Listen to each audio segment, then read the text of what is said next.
ṣé ẹ mọ̀ nǹkan tó ń gbé bá Sunday Igboho gangan fún mo fẹ́ kẹ́ ẹ mọ̀ ẹnìkan alágbára kan Nàìjíríà ló lè yọ Sunday Igboho yìí bí tí gbogbo yín fojú sí ọ̀nà gbàbẹ̀ o ṣé mọ̀ yìí pé tí n bá ti fún yín ní information ìjọ tí mo ní wọ́n bá wà lé ẹ̀ ẹni yóò ṣìyàwó èrè tó ti lo ayé àwọn ọmọ rẹ̀ bísẹ̀ kẹ́ máa take any little information wọ́n ní ẹnu wèrè ní òtítọ́ ọ̀rọ̀ wà mo kí yín lórí Instagram mo dẹ̀ kí yín lórí Facebook ẹnu wèrè yìí tí wèrè bá ń sọ ẹ máa mú pẹ́ẹ́nì ẹ máa kọ́lẹ̀ ẹnìkan ṣoṣo ló ní agbára àti yọ Sunday Igboho ní gbogbo Nàìjíríà yìí kì í dẹ̀ ṣe Buhari ẹnìkan ṣoṣo ló lè yọ Sunday Igboho ẹni tí a dẹ̀ ń sọ yìí ni ó collaborate pẹ̀lú Cotonou government ẹnìkan ló lè yọ ẹ kàn rò pé kémi tó wá di pé mo wá sọ̀rọ̀ síta ẹ mọ̀ pé mo ti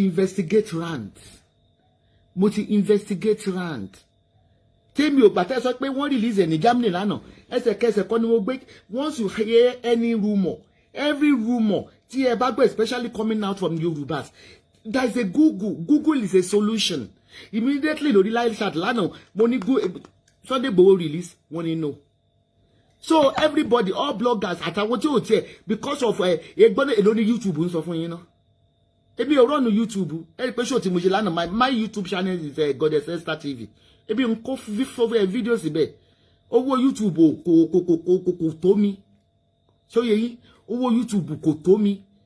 Bí ò lè máa sáré kiri owó tó ń fún yín, èlò wọ́n fún yín lórí gbogbo information tẹ́ ń jù sórí YouTube. Bí wọ́n fún yín $20. Bí wọ́n fún yín $20 fóṣù kan.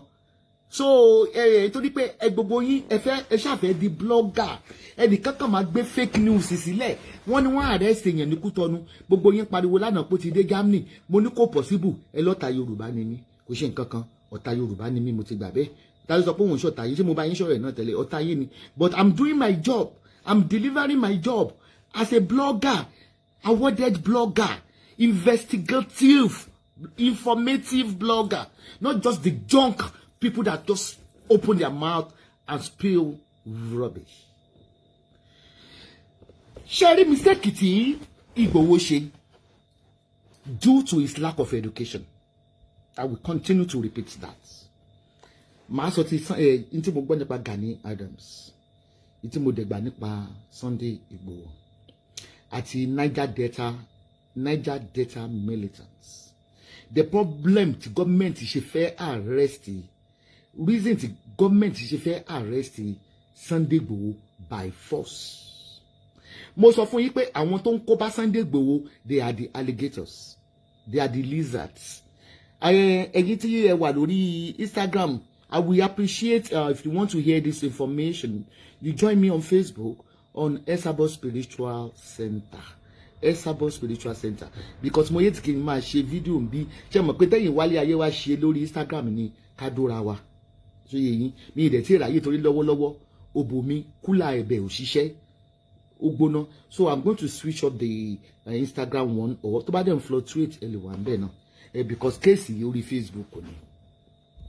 Informative blogger tí máa sọ fún yín pé mo ń ṣiṣẹ́ pẹ̀lú media houses tí máa sọ pé mo ní informant nínú DSS ẹ mà ní irọ́ ni ṣe mọ̀ pé Away Nation is a team tí minister wà ń bẹ̀ tí commissioner wà ń bẹ̀ fún àwọn tó fẹ́ràn mi wà ń bẹ̀ so ye yín táwọn kan ò dẹ̀ sí ń bẹ̀ from there I do hear so many informations. Ọ̀rọ̀ tí ẹ bá gbọ́ lọ́wọ́ mi ń bì báyìí ẹ kàn gbà bẹ́ẹ̀ ṣe sọ pé ìyàwó èrè yẹn kàn gbà gbé wèrè ló ń díṣà tọ̀rọ̀. Ṣé ẹ rí àwọn Yorùbá nation àti greediness Sunday Igboho ló pa greediness, lack of education. Reason tí Chief Gani Adams ó ṣe dá sí ẹ gbọ́ àṣírí yẹn lẹ́nu ẹ gbọ́ àṣírí tí Gani Adams ó ṣe báyìí dá sí Yorùbá nation but ó ń ṣe ní underneath gbogbo ẹ̀lẹ́ máa gbọ́. Ṣé rí nígbà tí Sunday Igboho tó jìjà Ìgangan kò yẹ kó jọ Yorùbá nation. Yorùbá nation dẹ̀ ní kò yẹ kí wọ́n ti mọ̀ ọ̀pù pẹ̀lú IPOB. Information tí wọ́n sọ fún mi mo sọ fún yín yẹn o. IPOB is a terrorist group. IPOB, they are terrorist group that want to overthrow the government. And they have been putting on the red list Nnamdi Kanu as a wanted person. But all of a sudden, Yorùbá peaceful rally, Yorùbá peaceful nation, you aligned with the terrorists, which is the IPOB. So you are tagged under a terrorist group. Ejila koko. Batuma sọ fún yín ní party Fulani. Eji ní àkọ́kọ́. So yeyin IPOB have been tagged all over the world, in all countries, as a terrorist, that they want to unsettle the government. And Yoruba nation, you are so calm. I'm not talking of the people that are insulting. It's a very calm, without violence. You should have continued on the Yoruba nation lane calmly, because you believed you are doing a peaceful rally. But all of a sudden, due to lack of knowledge, you aligned with a tagged terrorist, which is IPOB. Again. You know, you are saying you are only doing a protest. IPOB are doing a revolution. It's two different things entirely. I know the network is bad on Instagram because I'm using Samsung iPhone. Try láti bá fẹ́ enjoy kíní yìí lórí tẹ́ bá fẹ́ enjoy Instagram bad lórí kíní gan. So I'm going to switch off the Instagram. Go and join me on Esabod Spiritual Center. Join me ní orí Facebook. It's more clearer here. Can you see? So buy on Instagram. Anyway, pani. Delete.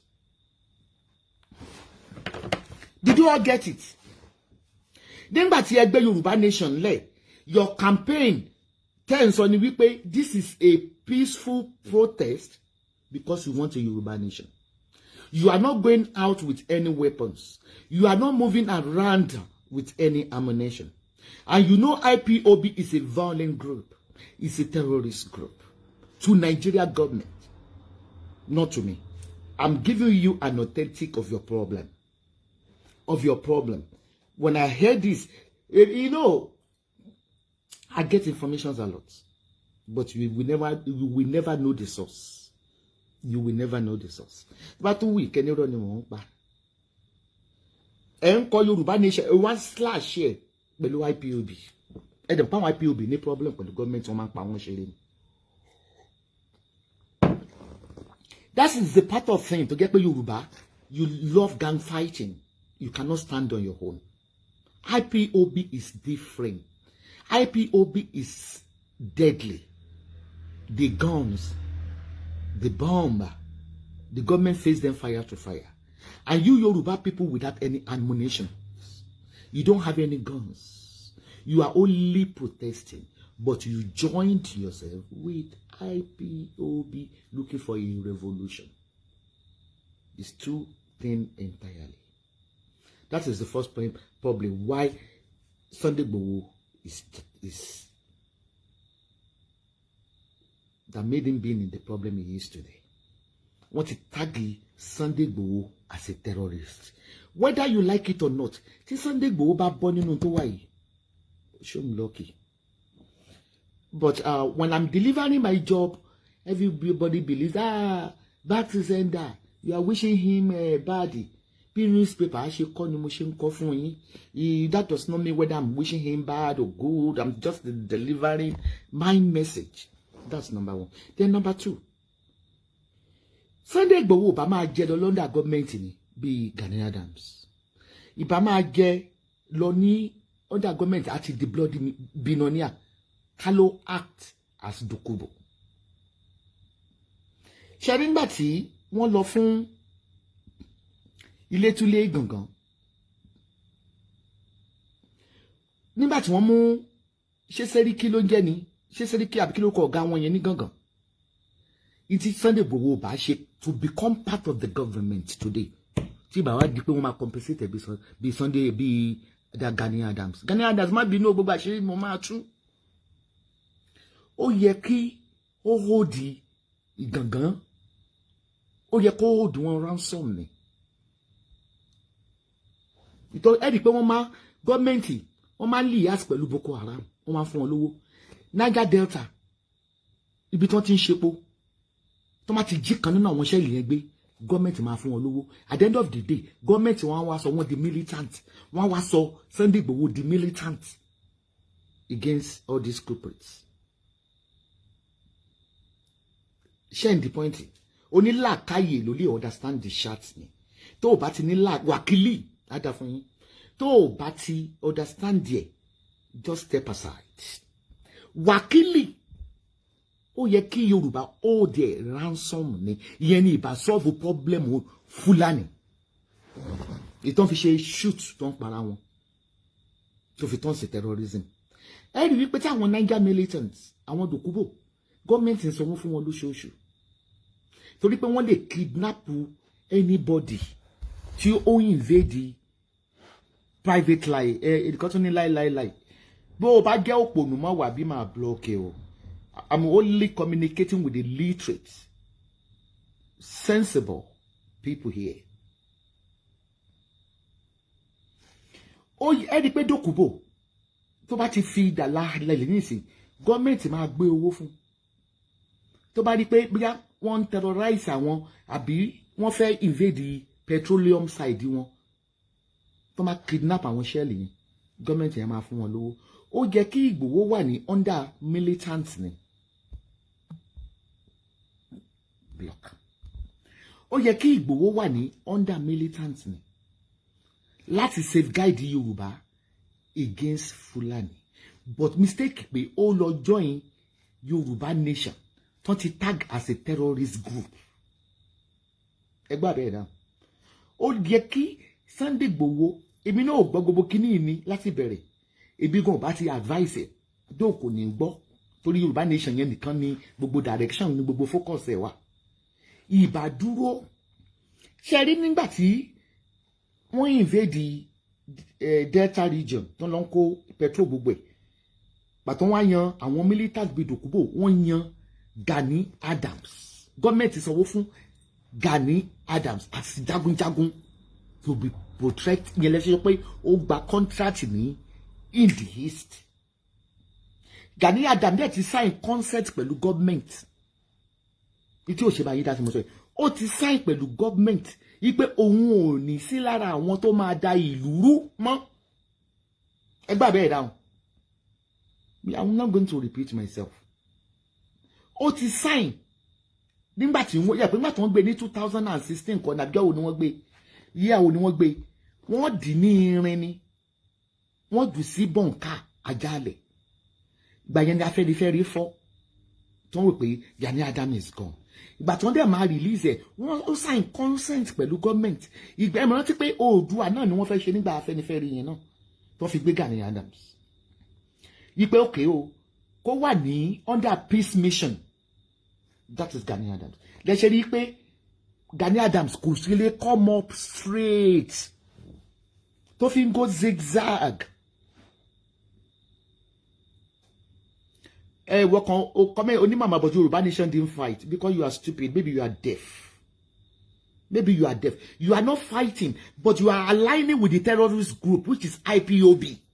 It's two things entirely. You are doing a rally. You are doing a protest. Àwọn revolution làwọn IPOB ń ṣe. Ẹ̀jẹ̀ làwọn ń ta.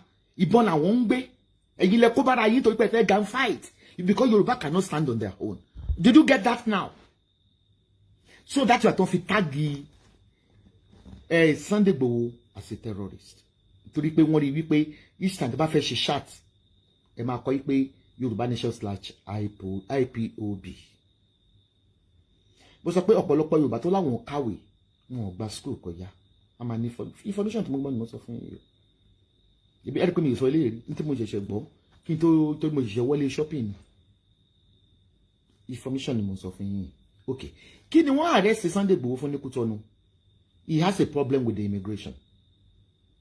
Immigration ló ń bá Sunday Igboho pé báwo ni Cotonou passport ṣe dé ọwọ́ Sunday Igboho.